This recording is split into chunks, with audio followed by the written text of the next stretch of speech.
નમસ્કાર મિત્રો, આજે આપણે પેપર 202 યુનિટ 2 એનું ચેપ્ટર 3 જે આપણે અગાઉ બાકી રાખેલું એ લઈએ છીએ, એટલે કે આ યુનિટ પૂરો થઈ જશે.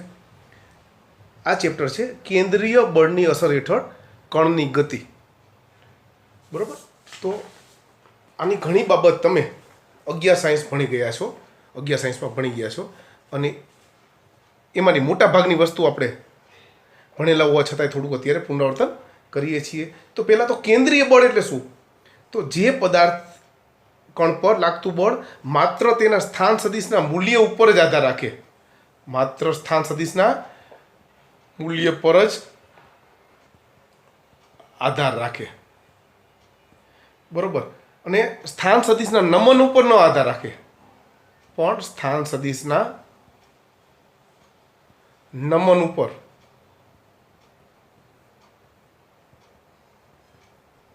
આધાર રાખે નહીં.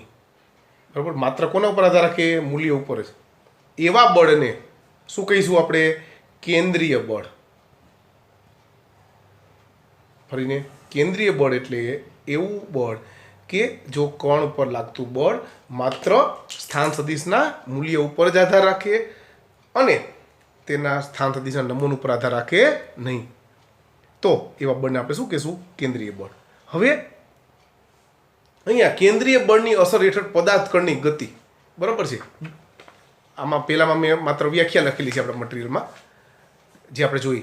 હવે કેન્દ્રીય બળની અસર હેઠળ પદાર્થ કણની ગતિ મેં મારા મટીરિયલમાં પણ લખેલું છે.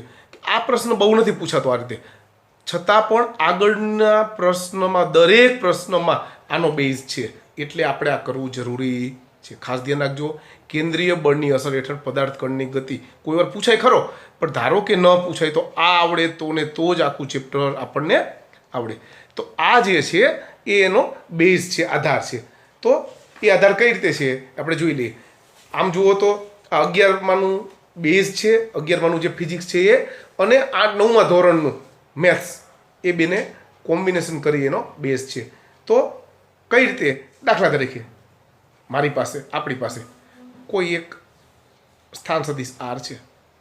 બરાબર, હવે આ સ્થાન સદિશ આર છે, આ વાય અક્ષ છે, આ એક્સ અક્ષ હોય, આના અહીંયા એક્સ અને વાય હોય તો, અને આ થીટા હોય, તો હું આના ઉપર જ્યારે આ લંબ દોરું છું એક્સ અક્ષ ઉપર, તો આને શું કહેશું આપણે? આર કોસ થીટા કહેવાય. વાય અક્ષ ઉપર લંબ દોરું તો આને શું કહેશું આપણે? આર સાઇન થીટા કહેવાય. બરોબર છે, તો આ શું બનશે? R cos theta. આ શું બનશે? R sine theta. બરોબર છે. એ જ રીતે માત્ર એક્સ વાયની વાત કરું તો આના ઉપર હું લંબ દોરું તો આ કિંમત કેટલી થશે? એક્સ જેટલી અંતરની રીતે. આ કેટલા થશે? વાય જેટલી.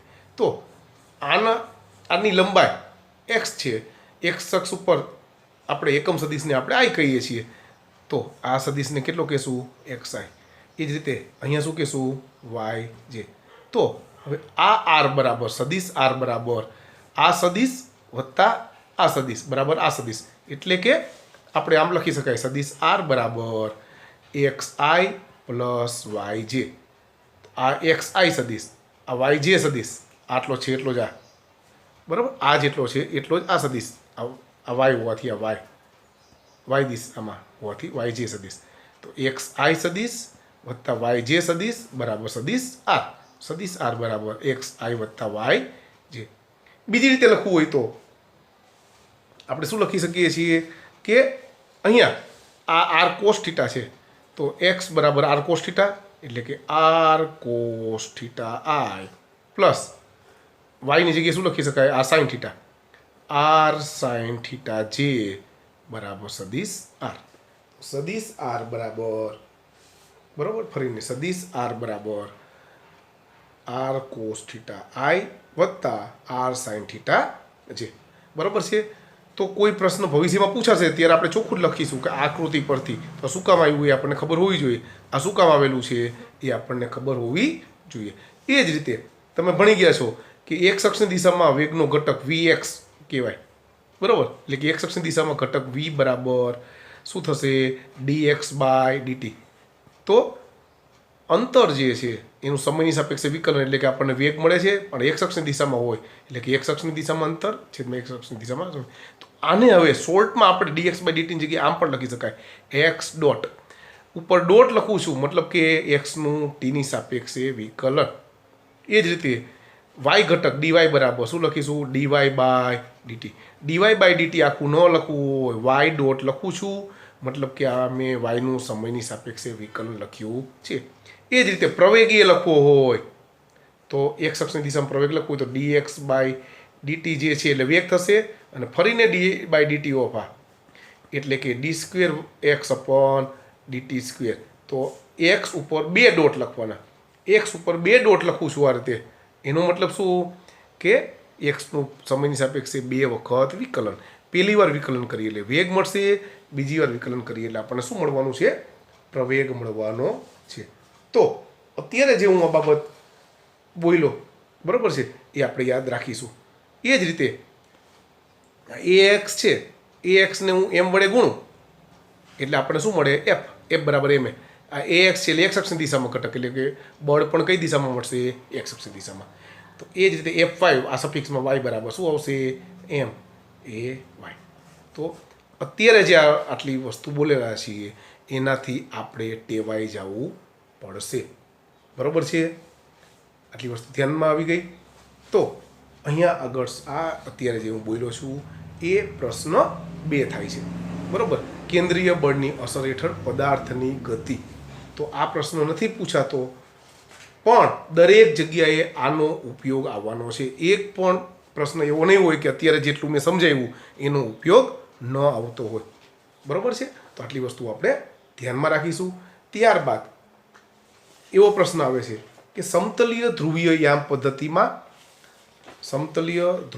પદ્ધતિમાં સદિશ r બરાબર r એકમ આ લખ્યું છે આ એકમ સદિશ છે. તો જેમ આપણે લખી છીએ સદિશ a બરાબર a ઇન્ટુ એકમ સદિશ n.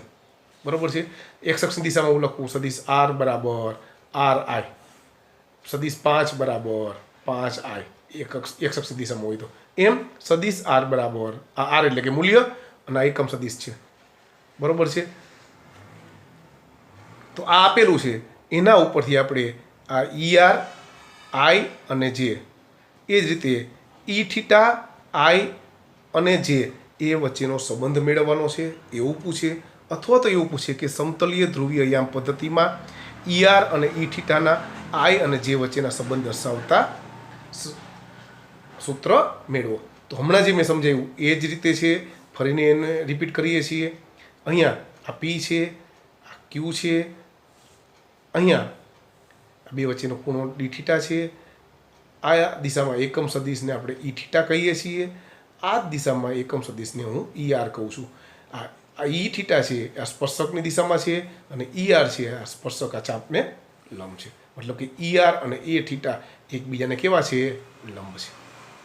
તો હમણાં જ જોયું હતું આપણે અગાઉ કીધું એ પ્રમાણે કે આકૃતિ પરથી જોઈ શકાય છે કે આના અહીંયા xy હોય તો સદિશ r બરાબર xi પ્લસ yj, x બરાબર r cos થીટા, y બરાબર r sin થીટા. આ બંને કિંમત અહીંયા મૂકી દઈએ એટલે હમણાં જોયું એ જ પ્રમાણે x બરાબર r cos theta i plus r sin theta j.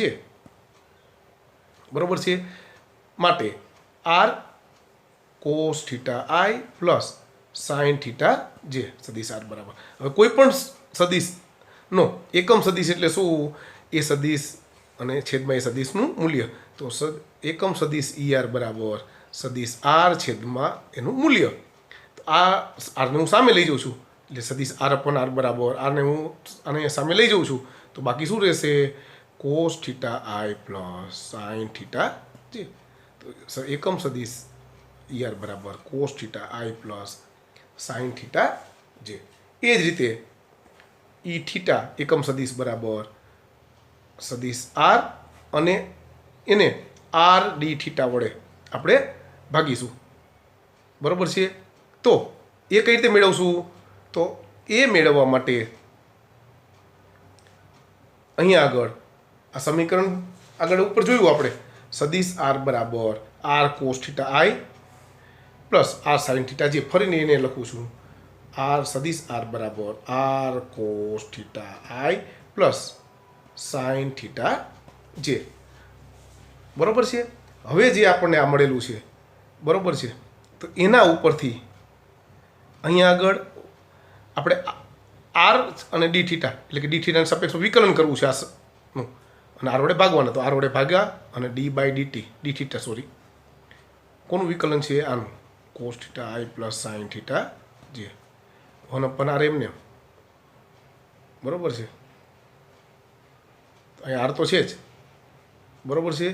હવે d by d theta of cos theta i plus sine theta j cos theta છે કોસ થીટાનું વિકલન શું આવશે માઇનસ સાઇન થીટા સાઇન થીટાનું વિકલન શું આવશે કોસ થીટા એટલે કે minus sine theta i plus cos theta j તો એકમ સદિશ ઈ થીટા બરાબર minus sine theta i plus cos theta જે બરાબર એટલી વસ્તુ આપણે જોઈ લઈએ.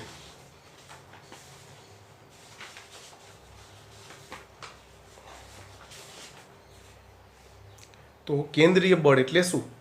જે પદાર્થના કણ પર લાગતું બળ માત્ર તેના સ્થાન સદિશના મૂલ્ય પર જ આધાર રાખે અને સ્થાન સદિશના નમન ઉપર આધાર રાખે નહીં તેવા બળને કેન્દ્રીય બળ કહે છે. પછી કેન્દ્રીય બળની અસર હેઠળ પદાર્થની ગતિ પદાર્થ કણની ગતિ તો અહીં નોંધ તરીકે મેં મટીરિયલમાં એ લખેલું છે જે હમણાં હું બોલ્યો કે આગળના દરેક પ્રશ્નમાં આનો ઉપયોગ થાય છે એટલે કે આ ધીરે બેઝ છે. તો કેન્દ્રીય બળ અને તેની અસર હેઠળ પદાર્થની ગતિ સમજવા માટે નીચેની આકૃતિ જોઈએ જેમાં XY યામ છે બરાબર છે અને ગતિ દ્વિપરિમાણમાં છે. તો તમે જુઓ છો હમણાં જ આકૃતિ દોરેલી એ જ રીતે આ P થી Q તરફ આ રીતે ગતિ આમ થાય છે. આનો સ્થાન સદિશ R છે બરાબર છે. તો આ કેન્દ્રીય બળ છે. હવે T સમયે પદાર્થનો x યામ x હોય તો વેગનો x ઘટક Vx બરાબર dx બાય dt એને શું કહેવાય x ડોટ કહેવાય. પ્રવેગ એટલે કે વેગનું સમયની સાપેક્ષે વિકલન એટલે કે xનું સમયની સાપેક્ષે દ્વિતીય વિકલન એને શું કહેશું x ઉપર 2 વાર ડોટ એટલે કે 2 વાર ટપકા બરાબર છે.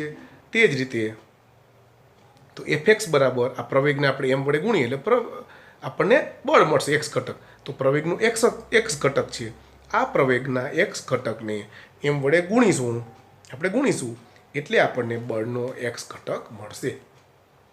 એ જ રીતે y ઘટક માટે F5 બરાબર my ડબલ ડોટ બરાબર છે. યા y ડબલ ડોટ બરાબર d2y/dt² એટલે કે પ્રવેગનો y દિશાનો ઘટક. આમ સમગ્ર પ્રક્રિયાને ગતિના સમીકરણ મેળવ્યા કહેવાય. તો અત્યારે આપણે જે લખ્યું છે એને શું કહેવાય ગતિના સમીકરણ. તો ક્યારેક ગતિ એમ કહે કે ગતિના સમીકરણ મેળવો બરાબર છે તો પણ અત્યારે આપણે આ લખવાનું બરાબર છે. એ જ રીતે x ને y એમ હોય તો r બરાબર xi વત્તા yj લખી શકાય છે બરાબર છે. આટલી વસ્તુ રહેશે ધ્યાનમાં. ત્યારબાદ સમતલીય ધ્રુવીય યામ પદ્ધતિમાં સદિશ r બરાબર r એકમ સદિશ r અને r બરાબર r cos થીટા i વત્તા r sin થીટા j આપેલ છે તેના પરથી ER અને E થીટાનો I અને J સાથેનો સંબંધ મેળવવાનો છે. આ ન પણ આપે તો ડાયરેક્ટ આમ પણ પૂછી શકીએ કે સમતલીય ધ્રુવીય યામ પદ્ધતિમાં ER અને E થીટાનો I અને J વચ્ચેનો સંબંધ દર્શાવતો સૂત્ર મેળવો. તો અત્યારે આગળના પ્રશ્નમાં જોઈ ગયા એ જ રીતે આકૃતિ છે. આનો સ્પર્શક છે. સ્પર્શકની દિશામાં E થીટા મળે છે. સ્પર્શકને લંબ રૂપે આપણને ER મળે છે. મતલબ કે E થીટા અને ER હંમેશા લંબ હોય છે. આ પ્રશ્ન નહીં ભવિષ્યના આગળના દરેક પ્રશ્નમાં આપણે આ યાદ રાખીશું. E થીટા અને ER બંને એકમ સદિશ બંને એકબીજાને લંબ હશે બરાબર છે. તો આગળ જોયું છે એ જ પ્રમાણે આકૃતિ પરથી સદિશ R બરાબર xi વત્તા yj બરાબર છે. તો જ્યાં x બરાબર r cos થીટા અને y બરાબર r sin થીટા. તો સદિશ R બરાબર અહીંયા x ની જગ્યાએ r cos થીટા મૂક્યા અહીંયા y ની જગ્યાએ r sin થીટા મૂક્યા. હવે આપણે તો એકમ સદિશ મેળવવો છે ER કે કેપ એટલે કે એકમ સદિશ. તો સદિશ જે છે R બરાબર છે એને આપણે r આરની સાપેક્ષમાં વિકલન કરીએ છીએ. સાદી ભાષામાં તો આર કાઢી નાખીએ છીએ. તો અહીંયા આરની સાપેક્ષમાં વિકલન કરશો એટલે આર નીકળી જશે. શું મળશે? ER બરાબર કોસ થીટા આઈ વત્તા સાઇન થીટા જે રહેશે દરેકને ધ્યાનમાં. બરાબર છે. ત્યારબાદ એમાં ને એમાં આપણે હવે શું મેળવવું છે? ઈ થીટા જે છે એકમ સદિશ એ મેળવવો છે. તો આરનું કોની સાપેક્ષે વિકલન? થીટાની સાપેક્ષે. અને આર વડે ભાગવાના. તો 1/r d/d થીટા ઓફ આ જે સદિશ છે. તો સદિશ આરની કિંમત તો આ છે જ, આપણને ખબર છે. બરાબર, અગાઉ આપણે જોઈ જ ગયા છીએ. સદિશ આરની કિંમત આ છે જ. બરાબર, તો 1/r ના 1/r. હવે આ આર જે છે બંનેમાં આર છે, આર કોમન કાઢ્યા. કોસ થીટાનું વિકલન આપણે કરીએ છીએ એટલે માઇનસ સાઇન થીટા મળશે. સાઇન થીટાનું વિકલન કરીશું એટલે કે કોસ થીટા મળશે. ત્યાં એટલે કે ઈ થીટા બરાબર minus sine theta i plus cos theta જે. આ ER અને ઈ થીટાનો આઈ અને જે સાથેના સંબંધ દર્શાવતું સૂત્ર છે. બરાબર છે. પણ હવે એક ધ્યાન ખાસ રાખીશું, આ હંમેશા આપણે હવે આ ચેપ્ટર પૂરતું યાદ રાખી લેવું પડશે. ERની કિંમત કોસ થીટા આઈ વત્તા સાઇન થીટા જે. ઈ થીટાની કિંમત માઇનસ સાઇન થીટા આઈ વત્તા કોસ થીટા જે. બરાબર છે. એ જ રીતે જેમ આર બરાબર આર કોસ થીટા આઈ વત્તા આર સાઇન થીટા જે, આર બરાબર XI વત્તા વાય જે આપણે જાણીએ છીએ. એવી જ રીતે આ ચેપ્ટર માટે એકમ સદિશ ER બરાબર કોસ થીટા આઈ વત્તા સાઇન થીટા જે અને ઈ થીટા બરાબર માઇનસ સાઇન થીટા આઈ વત્તા કોસ થીટા જે. અને આ ચેપ્ટરના ઘણા જ પ્રશ્નોમાં આનો ઉપયોગ આપણે કરવાના છીએ. બરાબર છે. તો આજે આપણે અહીંયા સુધી રાખીશું. લગભગ આ વીકમાં આ ચેપ્ટર પૂરું થઈ જશે. આના ટોપિક મોટાભાગના પૂરા થઈ જશે. તો અહીંયા સુધી રાખું છું. બરાબર છે. આટલું ખાસ આપણે કરી નાખીશું.